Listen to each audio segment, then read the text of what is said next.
Hello, everyone, and welcome back to this continuation of our Dark Souls Pyromancy playthrough. I'm Vada, and today we are taking on the depths of Blighttown. Now, for those of you who've watched the series from the start, you may astutely notice that we are starting somewhat deeper into the bowels of the swamp than we did previously. This is for a couple of reasons. Firstly, this is not exactly the same character. We had an unfortunate scenario where I recorded 2 to 3 more episodes, got us into Anor Londo, and, well, without putting too fine a point on it, my hard drive corrupted and I lost all of the recordings on it. So there was a bit of a delay there, and it took me some time to rebuild the character, and it was also, the Christmas period and whatnot, so I was very busy over that time. However, with that out of the way with, today we are going to make some big strides in our character progression. We're going to have a quick look around the swamp, and we are going to meet some characters who are very important to our progress moving forwards. For those of you Dark Souls veterans, I'm sure you know who I'm talking about, but we'll get there in a little while. Now, you may notice that I'm not using very much pyromancy. And that's because, as the 31 damage I just did to this firebug, as opposed to the 75 I did with my Ito, kind of displays to you, the mobs in this zone, by and large, on account of using fire themselves, are fire resistant. And I currently do not have any spells that really hit hard enough to mitigate that fire resistance in such a way that would make fire advantageous to use here. And when we get to the boss, you'll see that the boss is actually completely immune to fire. So this is a very sort of... It's an interesting zone for pyromancy, because you come here, and it's very useful for you, but the enemies here are also very resistant to what you are trying to do. Now we're going to head over here and dispatch this foul bug. Don't really know why he's foul, aside from the fact he spends all of his life in squalid swamp water. But, we'll call him foul anyway. Might as well just two-hand the weapon, to be honest, while we're here. Not too worried about being poisoned. It's scary the first couple of times you're down here, but unfortunately for the poison, it does jack shit, so you can kind of heal for it, especially given the start where, I can't remember if we did this on the original save. I'd like to think we did. But the start where we went down and killed Pinwheel. If we didn't, that's a key difference between the saves, as you may notice from the fact that I have 20 Estus flasks. Ah, now this is something of a conundrum. It would appear that the character I wanted to introduce you to is not present. Okay, well that's going to mean that at some point I am going to have to leave, run up to Firelink's Shrine, and ascend our Pyromancy Glove. In fact, I think, for the sake of a coherent episode, I'm going to do that now. So when we return, we will be having a word with a very important character. I'll see you there. Alrighty, we have returned, and as you can see, there is somebody here who was not here previously. A mere undead, yet you can see me. Fascinating. I am Quelana of Izalith. I am not often revealed to walkers of flesh. You have a gift. Are you too one who seeks my pyromancy, like Solomon? I am indeed one who seeks your pyromancy. Yes, of course. It should be expected. Very well. You shall be my pupil, but to pursue my pyromancy, you must give something up. Are you prepared to do this? I am indeed prepared to give up time and souls.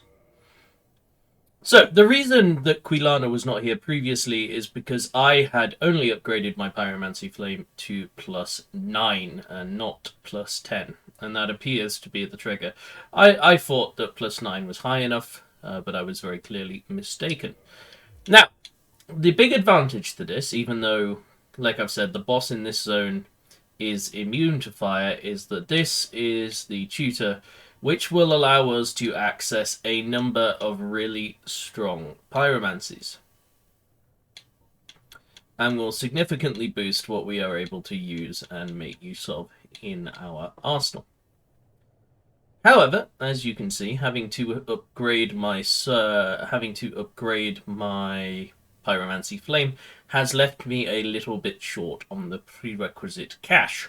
So we'll be doing a little bit of farming and hopefully putting some boss souls towards this as well to bolster our offensive arsenal. Let's see what else our fair tutor has to say. Long ago, I accepted another pupil like yourself. Over 200 years ago, there was a man almost as bungling as you. In your world, he was called Salaman, the Master Pyromancer. The little rascal really made something of himself. Pyromancy is the art of invoking and manipulating fire. But remember one thing. Always fear the flame, lest you be devoured by it and lose yourself. I would hate to see that happen again. A very significant dialogue there. But remember, I would hate. And we've heard her out. Well, young pupil, you must have patience, but do not keep me waiting much longer. And now that we've heard her out, we are going to make our way deeper into the swamp. There isn't much in this area that I would like to get. But there is an area towards the back with some slugs near the tree that you can use to farm large titanite and the like, which is quite important. However, for the sake of today's recording, I don't think that fully exploring Blighttown is necessary. It's a large and fairly empty zone in a lot of ways. So what we are going to do instead is we are going to go and have a word with Quelaag. And to do that, we are going to make use of some tools at our disposal. So, if we come down here, past these corrupted forms carrying eggs, which will be quite important if we want to get some pyromancies, but we'll talk about that later. And to the boss fog that lies ahead. Now, Quelaag, as I'm sure many of you who've played are aware, is a very fire damage heavy boss. So what we're going to do is, if this does what I think it does from the later games, I should have double checked that actually. I'm just like, yeah, I'll pick it up, it'll be fine. Intense sweating reduces flame damage. Yep, that's what I wanted. We are going to use Flash Sweat.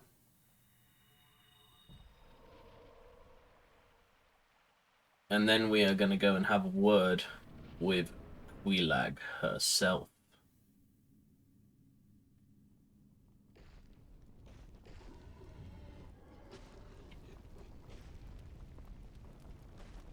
Oh yes, look at those legs. Hello, Quelaag.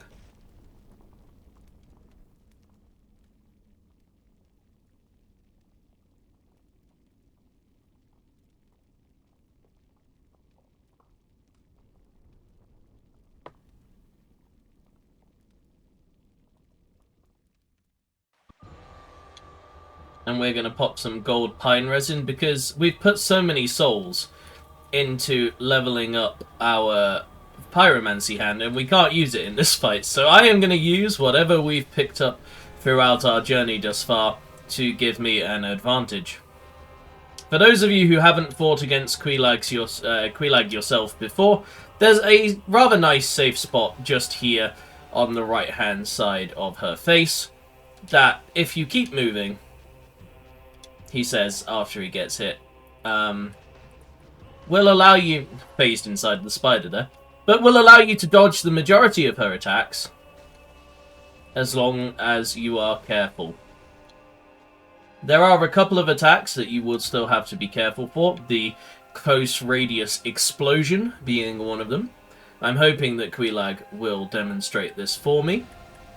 But there's a good chance that she may just die, gold pine resin being as useful as it is, before she has an opportunity.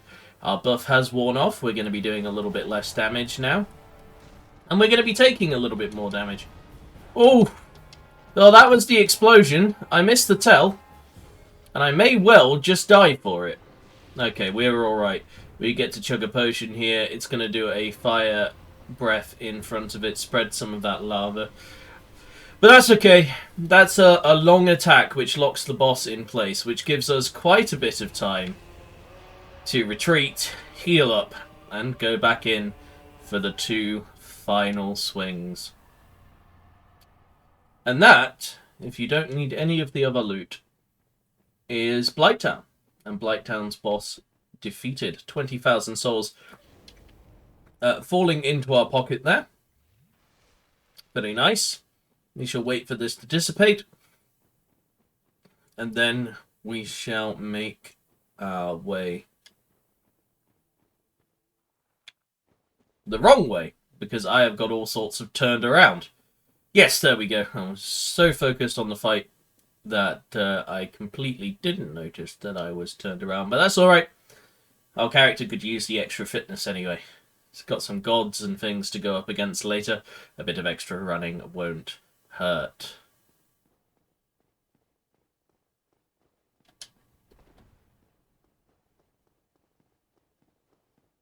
And here it is, the second lever for the Bells of Awakening.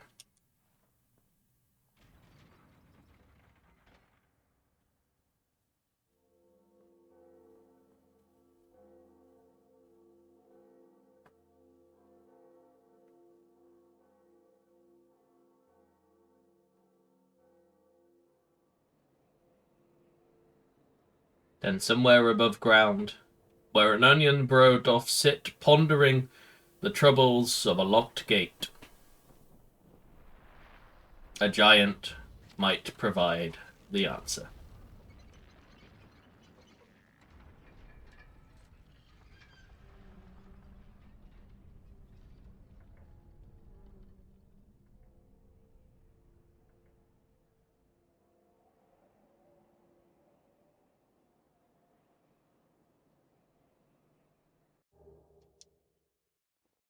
However, we are not quite yet done. Down here, we have a couple of people hidden away that we would like to have a word with. Oh dear, what have we here? Are you a new servant? I am indeed. Yes, but you have no eggs. Ah, no matter. Go along and have audience with our fair lady. I pray that you will mind your manners. Well, let's hope that we shall mind our manners. Now, this is the second big power-up that Blighttown is going to offer us. We are going to rest at this bonfire. We are not going to spend our souls, however. And then we are going to go and talk with our fair lady. However, as those of you who watched the first couple of episodes will recall, we started with the old witch's ring. And it was for this purpose. Quelaag, my dear sister. Quelaag, what is it? We're going to use the first 3 Firekeeper souls to reinforce the Estus Flask. Goodbye, Quelaag. And then I'm going to panic because... Okay, no, I don't think that is the case. For a second there, I thought I'd used the Firekeeper soul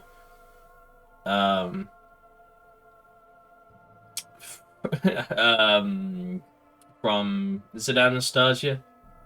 The Firekeeper of the Firelink Shrine. We may have done that. If we have, we'll just have to live with it. But we now have a +3 Estus Flask. All of our collections in the early game have come and borne fruit after Lautrec did snuff our previous Firekeeper. Oh, my dear sister, don't mind me.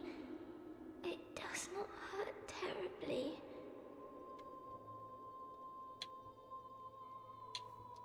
Quaylag, my dear sister, the eggs, it hurts. They've gone still. I am afraid it may be too late. I am so sorry, dear sister. Enter a covenant again. Of course. Let me try.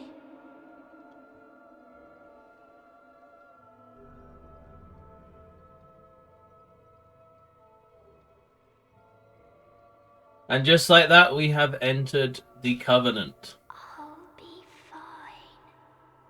I have you, dear sister.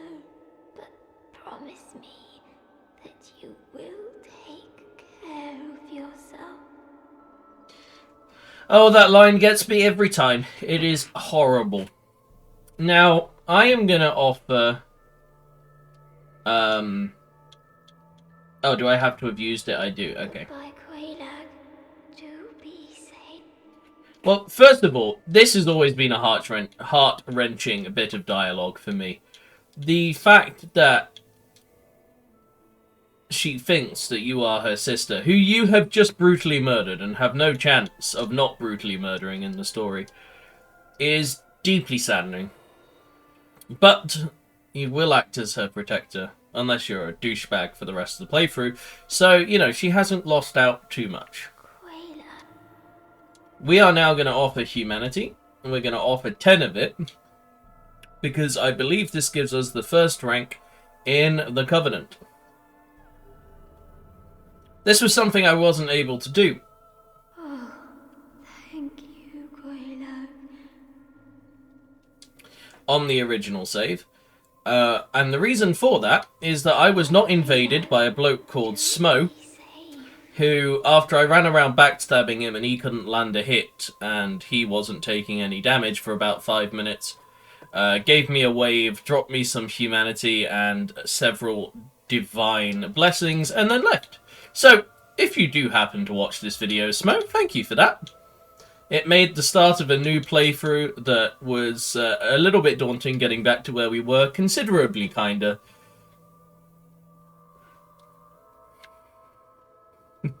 Anecdotes aside, however, we have now come down here, and there is one boss that we could take out right now that we're not going to. We are going to leave Ceaseless Discharge for now, because he is part of a quest involving Quilana, and I want to get that dialogue and execute that quest, if at all possible. So what we're going to do now, we're going to sprint back to Quilana. We are going to buy ourselves some new spells, and then I think we will call this an episode, and I will see you all in Sen's Fortress. However, there are still spells to decide upon, so that won't happen quite yet.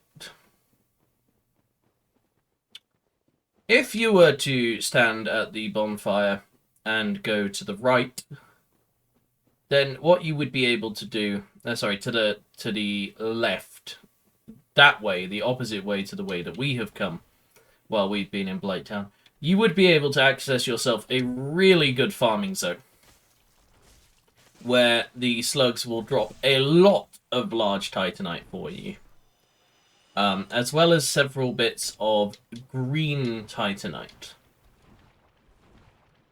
And green titanite they can drop in stacks of, I think it's 5. And that will allow you to upgrade any magically inclined weaponry you do possess. So it's worth knowing about. Blighttown is a useful place on several levels. Not just for pyromancers. Ah, there you are. I was expecting you. Let us begin. Okay. No luck. Well, young pupil, you must have patience, but do not keep me... No, I was just getting attacked and didn't want them to vomit blood on you. I applaud your diligence. But what have you brought for me? So we are poisoned. We do need to keep that in mind. The Witch of Isolith. Please, do not speak of her. I abandoned my mother and sisters and fled to this land. Now I roam these parts, feigning ablution and pretending to seek answers. Pyromancy is, but always fear that I would hate. Okay, so that's the bit of relation that I was looking for. The piece of dialogue that says to us that she is related to Quelaag, the Witch of Isolith, Ceaseless Discharge, and I think people sort of colloquially called her Quelan, the White Spider, for a while, but I could be wrong on that one. So we're going to come down here and we're going to have a look at what we can purchase. And I think the first one that we're going to want is Great Combustion. I'm not too bothered about Fire Whip, and I think what we will then do is we will pop Now a soul whatever you do and not get crack and ourselves hollow, Fire lest my time Orb spent on you and be wasted. an extra Combustion. We don't really have the attunement to make use of all of that, but what we do have... No, don't use the Soul of Quelaag. We need that for later, Varda. Don't you do that, you silly bugger. We're going to pick up Great Fireball. And then I need 500 more Now go. for Combustion. Whatever you do not crack and go hollow. 500 lest more my for time spent Combustion. on you Okay. be wasted. Hello, enemies! I need 500 souls. Light up! Light up!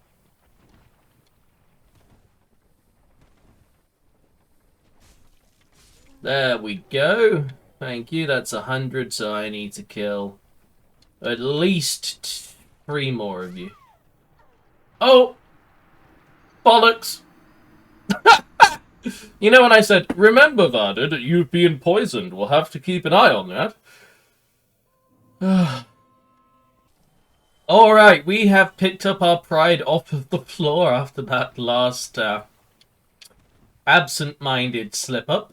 And we now have enough. Truth be told, You thought I'd perished it? Well, actually, I suppose I did. Oh, well. Never mind. No rebuke. I did perish. You were absolutely correct. Alright, we have purchased everything here. So now that we have our extra combustion, we are going to go to the bonfire. We're going to sort our spells out real quick, because I don't think we're going to have need of Flash Sweat for a little while. Flash Sweat is really useful versus fire bosses and has very little utility otherwise. So, now that we have our extra spells, we are going to go into attunement. We are going to get rid of everything, and we're going to think about what we want to use. So, let's think. We want Great Combustion. We want Great Chaos Fireball. Great Fireball. Actually, do we want Great Fireball? Because, like, Great Fireball hits harder, but it does slightly deny us other uses, and that does limit our spell casts quite a bit. But with Great Chaos Fireball taking up 2 attunement slots, I think what we'll actually do is we'll get rid of Great Chaos Fireball for now, even though it's stronger, and we will give ourselves 16 uses of Fireball. And that will allow us to play much more, with a much heavier Pyromancy focus. Alright, thank you very much for watching. If you enjoyed my absent-minded death at the end there, and was screaming, Varda, look at your HP! Do be sure to let me know in the comments down below. And if you enjoyed the video, please do throw me a like. It helps a lot with the algorithm, and we are trying to get started on YouTube here. Take it easy, and goodbye.